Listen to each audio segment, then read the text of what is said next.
ইদ্রিস নবী এমন সময় ডাক দেয়া বলে, না রে আজরাইল না, শোনো, আমার আল্লাহ বলছে মানুষকে জীবনে একটা বার মৃত্যু দেবে, আমাকে আল্লাহ সেই মৃত্যুর স্বাদ আমার দ্বারা গ্রহণ করা হয়েছে। আমি একবার মৃত্যুবরণ করেছি, আবার আল্লাহর অর্ডার, আল্লাহর হুকুম, মানুষকে একবার হইলে জাহান্নামের আযাবটা দেখানো হবে, তাকে জাহান্নামে দেওয়া হবে না, কিন্তু জাহান্নামের আযাব তাকে একবারের জন্য হইলেও দেখানো হবে। আমি জাহান্নামের আযাব দেখছি। ও আজরাইল শোনো, আবার আমার আল্লাহ বলছে যেই লোকটা জান্নাতে একবার প্রবেশ করবে ওই লোকটা কোনোদিন জান্নাত থেকে বের হবে না। ও আজরাইল, তোমার সাথে আমার ওয়াদা ছিল আমি জান্নাতে ঢুকবো, আবার জান্নাত থেকে বের হয়ে তোমার সাথে দেখা করব। আজরাইল রে, আমি সেই ওয়াদাও রাখছি, জান্নাতে ঢুকছি, আবার বের হয়ে তোমার সাথে দেখা করেছি রে আজরাইল। ও আজরাইল রে, এইবার আমি ঢুকছি তো আর কোনোদিন বের হব না। জোরে জোরে আল্লাহ রাব্বুল আলামিন এরকম সারা বছর রোজা রাখতেন, জান্নাতের খাবার দ্বারা তাকে আল্লাহ ইফতার করাইতেন। সুবহানাল্লাহ, কথা বুঝছেন? জান্নাতের খাবার দ্বারা ইফতার করতেন। আমার বন্ধুরা, এইবার হযরত ইদ্রিস নবীর কাছে আজরাইল আলাইহিস সালাম মেহমান রূপে আসে, এরকম 3 দিন তার সাথে থাকে। 3 দিনের ভিতরে ইদ্রিস নবী তাকে খানা খাওয়াইতে চায়, কিন্তু হালাল খানা তিনি খাইতেছেন না। গেছে জুমায় বলেছিলাম, যত হারাম খাবার আছে পরের মাল, এইগুলা তিনি খাইতে চায়, কিন্তু খায় না। ইদ্রিস নবী রাগ করে বলে, এই তুমি হালাল জিনিস খাইতে চাও না, শুধু হারাম জিনিস খাইতে চাও, কারণ কি? আমার বন্ধুরা, এইরকম ভাবে একদিন নয়, 2 দিন নয়, 3টা দিন হযরত ইদ্রিস নবীর সাথে আজরাইল থাকে। কিন্তু 3 দিনের ভিতরে আজরাইল নামক যে মানুষ রূপে আসে, তিনি কোনো খাবার খায় না, শুধু আল্লাহর ইবাদতে থাকে। কোনো মানুষ না খাইয়া সারা রাত্র ইবাদত করতে পারে না, এইরকম তার শরীরটা দুর্বল হয়ে যায়। কিন্তু ইদ্রিস নবী লক্ষ্য করলো সারা রাত সারাদিন ইবাদত করে, কিন্তু তার শরীরে কোনো ক্লান্তি আসে না। হযরত ইদ্রিস পয়গম্বর এইবার ডাক দিয়ে বলতেছে, ও পথিক রে, তোমার সাথে আমি, আমার সাথে তুমি 3টা দিন থাকলাম, এই 3 দিনের ভিতরে তোমার কোনো এরকম মানুষ 3 দিন যে না খায় থাকলে একটু দুর্বল হয়, তোমার কোনো দুর্বলের চিহ্ন নাই। তুমি আমাকে তোমাকে তোমার পরিচয় দিয়ে আমাকে তুমি ধন্য করো, তোমাকে আমার রবের কসম দিলাম, তোমার রবের কসম, তোমার সঠিক পরিচয়টা আমাকে দিয়ে দাও। এইবার আজরাইল ডাক দিয়ে বলতেছে, ও ইদ্রিস নবী, আমি তো দুনিয়ার কোনো মানুষ নই, আমি হইলাম মালাকুল মাউত, আমার নাম হইতেছে আজরাইল আলাইহিস সালাম। জোরে জোরে কন্না আল্লাহু আকবার। পরিচয় পেয়ে গেলেন। আজরাইল, তুমি আসছো, তাহলে কি আমার হায়াতের জিন্দেগি শেষ হয়ে গেল? আমার জান কবজ করে নেওয়ার জন্য কি আসছো? হযরত আজরাইল ডাক দিয়ে বলে, না নবী গো, আপনার জান কবজ করার জন্য আমি আসি নাই, আমি আপনার সাথে একটু বন্ধুত্ব করার জন্য আসছি। আপনার ইবাদতে আল্লাহ রাব্বুল আলামিন খুশি হইয়া প্রত্যেক দিন জান্নাতের খাবার দ্বারা ইফতার করায়, এই জন্য আপনার অসংখ্য মুজিজা মানুষের মাঝে দেখেন, এই জন্য আপনার কাছে আমি একটু বন্ধুত্ব এরকম প্রকাশ করার জন্য আসছি। হযরত ইদ্রিস নবী এমন সময় ডাক দিয়ে বলে, ও আজরাইল, তোমার সাথে আমি বন্ধুত্ব করতে পারি, তবে তুমি যদি আমার একটা শর্ত মেনে নাও। বলে, কি শর্ত? বলতেছে, তুমি আমাকে যদি এখন একটু মৃত্যু দিয়ে আবার জীবিত করে দিতা, আমার এই মৃত্যুর কষ্টে, মৃত্যুর ভয়ে আমি আবার বেশি বেশি আমার আল্লাহর ইবাদত করতে পারতাম। সুবহানাল্লাহ। হযরত ইদ্রিস নবী যখন এই কথা বলতেছে, আজরাইল ডাক দেয়া বলেন, নবী গো, ও মায়ের নবী গো, আমার মাওলার পারমিশন ব্যতীত আমি কাউকে মৃত্যু দিতে পারি না, আমি কাউকে মৃত্যু দিতে পারবো না। হযরত ইদ্রিস নবী ডাক দেয়া বলে, তাহলে মালিকের কাছ থেকে পারমিশন নেন। আমার আল্লাহকে ডাক দেয়া, আজরাইল, ও রব্বুল আলামিন, তোমার হাবিব দেখো কি বলতেছে, তিনি মৃত্যু চাইতেছে, আল্লাহ আমি কি করব? আল্লাহ ডাক দিয়ে বলে, ও ইদ্রিস, ও আজরাইল রে, আমার বন্ধু ইদ্রিস নবী মৃত্যু চায়, আবার জীবিত হইতে চায়, যা তোকে আমি অনুমতি দিয়ে দিলাম, আমার বন্ধুকে কিছুক্ষণের জন্য মৃত্যু দিয়ে দাও। আমার বন্ধুরা আজরাইলের শাহাদাত আঙ্গুলটা সাথে সাথে নিয়ে ইদ্রিস নবীর সিনার উপরে যখন রাখছে রে, আজরাইলের শাহাদাত আঙ্গুলের এই চাপে এমন ব্যথা অনুভব করতেছে, ইদ্রিস নবী ডাক দিয়ে বলে, ও আজরাইল রে, আজরাইল তোমার কি আমার সিনার উপরে রাখছো? ডাক দিয়ে বলে, নবী গো, আমার শাহাদাত আঙ্গুলটা রাখছি। হযরত ইদ্রিস নবী ডাক দিয়ে বলে, না না আজরাইল, আমার মনে হয় তামাম দুনিয়াটা তুমি আমার সিনার উপরে তুলে দিছো রে আজরাইল। আজরাইল ডাক দিয়ে বলেন, নবী গো, না, আমার শাহাদাত আঙ্গুলটাই তুলে দিছি। এইভাবে ইদ্রিস নবী দুনিয়া থেকে বিদায় হয়ে যায়। ইন্না লিল্লাহি ওয়া ইন্না ইলাইহি রাজিউন। দুনিয়া থেকে বিদায়।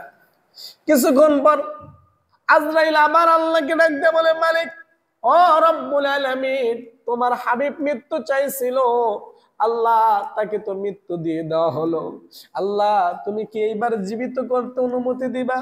আল্লাহ বলে, যা, তোকে আবার জীবিত করার জন্য অনুমতিটা আমি আল্লাহ দান করে দিলাম। আজরাইল এইবার ইদ্রিস নবীকে তার রূহ তার দেহের ভিতরে পুনরায় প্রবেশ করায় দিলে ইদ্রিস নবী আবার মানুষের মতো কথা বলতে শুরু করে দিল, আবার দাঁড়ায় গেছে। কোন সুবহানাল্লাহ। হায়াতের মালিক কে? জোরে কয় না, হায়াতের মালিক কে? মৌতের মালিক কে? সেই আল্লাহ ইদ্রিস নবীকে দুনিয়া থেকে নিয়ে গেলেন, আবার জীবিত করে দিলেন। আমার বন্ধুরা, হযরত ইদ্রিস পয়গম্বর এইবার যখন জীবিত হয়ে গেলেন, আজরাইলকে ডাক দিয়ে বলে, আজরাইল রে, মৃত্যুর ব্যথা তোরে আগে জানতাম না রে আজরাইল, এত কষ্ট দিয়ে তুই আমাকে মৃত্যু দিছো। আজরাইল ডাক দিয়ে বলে, নবী গো, এ পর্যন্ত যত মানুষ, যত নবী রাসূল দুনিয়ার জমিনে আসছে, এত আরামদায়ক মৃত্যুটা আমি কাউকে দেই নাই, যেই সেই মৃত্যুটা আপনাকে আমি দিছি। জোরে জোরে কোন সুবহানাল্লাহ।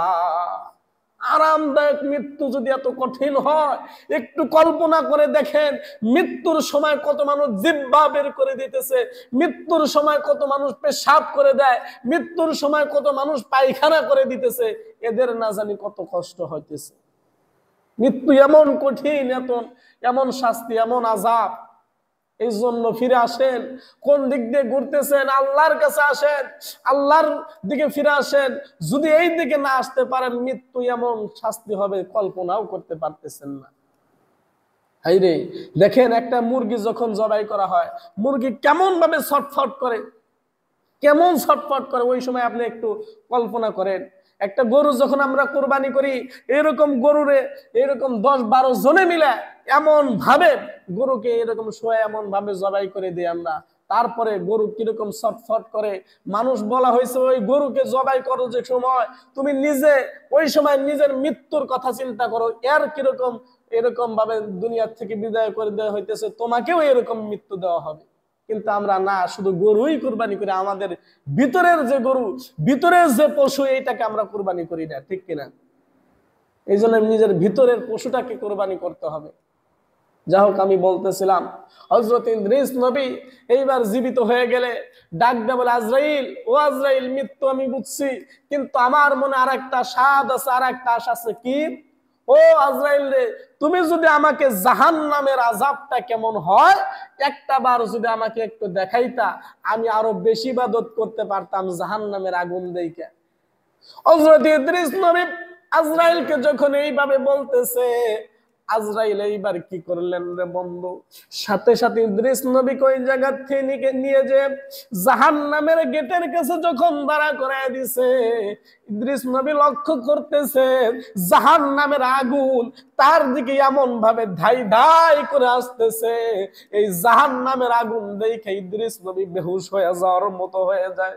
ইদ্রিস নবী ডাক দেয় বলে, আজরাইল রে, জাহান্নামের আগুন এত ভয়ঙ্কর, এমন ভাবে আমার দিকে আসতেছে রে, ও আজরাইল রে, সহ্য করা যায় না রে আজরাইল, তাড়াতাড়ি আমাকে এই জায়গা থেকে নিয়ে যাও। আজরাইল ইদ্রিস নবীকে ওই জায়গা থেকে নিয়ে আসলে ইদ্রিস নবী এইবার ডাক দেয় বলে, আজরাইল রে, আমার মৃত্যু দিছো, ও আজরাইল আমাকে জাহান্নাম দেখাইছো, আজরাইল রে, আমার মনে আর একটা বড় স্বাদ আছে রে, আর একটা বড় ইচ্ছা, তুমি কি আমার ইচ্ছাটা পূরণ করে দিতে পারো? আজরাইল ডাক দেয় বলে, নবী গো, আপনার কিসের স্বাদ আছে আর একটা কিসের আশা আছে, দেখি পূরণ করা যায় কিনা। ডাক দেয় বলে, আজরাইল, ও নবী গো, কিসের আশা বলেন? বলে, আজরাইল রে, জাহান্নাম দেখাইছো, মৃত্যু দিছো, আমার মনে বড় ইচ্ছা, আমাকে যদি একটু জান্নাতে নিয়ে যাইতে, একটু জান্নাতটা দেখতাম, আমার কলিজা ঠান্ডা হয়ে যাইতো। ও আজরাইল, আমাকে একটু জান্নাত দেখাইতে পারো? একটু জান্নাত দেখবো, আবার আইসা পড়বো। হযরত আজরাইল এইবার ইদ্রিস নবীর কথা রাখার জন্য তাকে জান্নাতে নিয়ে গেলেন। জান্নাতের সামনে দাঁড়া করাইয়া ডাক দিয়ে বলতেছে, আজরাইল, ও নবী গো, এই তো জান্নাত, বিশাল আমার আল্লাহ জান্নাত বানায়া রাখছে, এই জান্নাতে এমন কোন নিয়ামত নাই যেই নিয়ামত আমার আল্লাহ রাখে নাই। জোরে জোরে কান্না সুবহানাল্লাহ। এত সুন্দর জান্নাত কল্পনাও করতে পারবেন না। যেই জান্নাতে মানুষ যাইবে একবার, কোনো দিন ওই জান্নাত থেকে আর বের হবে না। কোন সুবহানাল্লাহ। জান্নাতে এমন নাজ নিয়ামত আমার আল্লাহ রাখছে শুধুমাত্র আমার আপনার জন্য, কিন্তু আমরা ওইটার জন্য একটু যদি কুরবানি করতে পারি, এই 50-60 বছরের জিন্দেগি যদি আল্লাহর রাস্তায় কুরবানি করতে পারেন, যেই জান্নাত আমার আল্লাহ রাখছে, যার শুরু আছে কোনো দিন শেষ নাই, কোন সুবহানাল্লাহ, সেই জান্নাতটা আপনাকে দেওয়া হবে, আপনার জন্যই জান্নাত। আমার বন্ধুরা, এইবার ইদ্রিস নবী ডাক দেয় বলে, আজরাইল রে, তাহলে আমি একটু জান্নাতের ভিতরে যাব। বলে, ঠিক আছে নবী যান, আবার আপনি জান্নাত থেকে বের হয়ে আসবেন। ঠিক আছে, আমি জান্নাত থেকে বের হয়ে আসব। জান্নাতের বাহিরে দুইটা জুতা রেখা ইদ্রিস নবী জান্নাতের ভিতরে প্রবেশ করে গেছে। জোরে কোন সুবহানাল্লাহ। জান্নাতে চলে গেলেন। জান্নাতে কিছুক্ষণ এরকম ঘোরাঘুরি করলেন, আল্লাহর বিশাল বিশাল নাজ নিয়ামত এরকম দেখা কিছুক্ষণ পর আবার জান্নাত থেকে বের হয়ে আসছে। আজরাইলের সামনে আইসা এইবার কি করলেন? আজরাইলের সামনে দেখেন একটা মজার ঘটনা। এইরকম ভাবে আজরাইলের সামনে ইদ্রিস নবী আবার জান্নাত থেকে বের হয়ে আসে, এরকম বাহিরে যেই জুতা রাখছিল ওই জুতা 2 জোড়া এরকম হাতে নিয়ে এক দৌড়ে জান্নাতে আবার প্রবেশ করছে। কোন সুবহানাল্লাহ।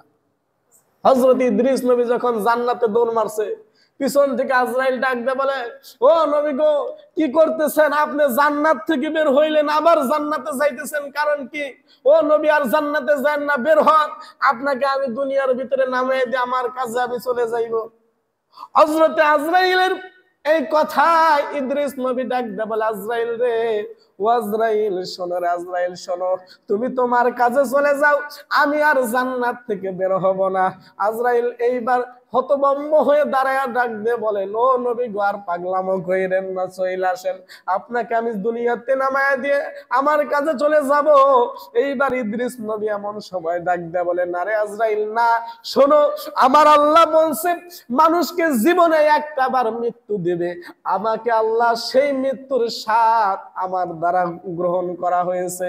আমি একবার মৃত্যুবরণ করেছি, আবার আল্লাহর অর্ডার, আল্লাহর হুকুম, মানুষকে একবার হইলে জাহান্নামের আযাবটা দেখানো হবে, তাকে জাহান্নামে দেওয়া হবে না, কিন্তু জাহান্নামের আযাব তাকে একবারের জন্য হইলেও দেখানো হবে। আমি জাহান্নামের আযাব দেখছি।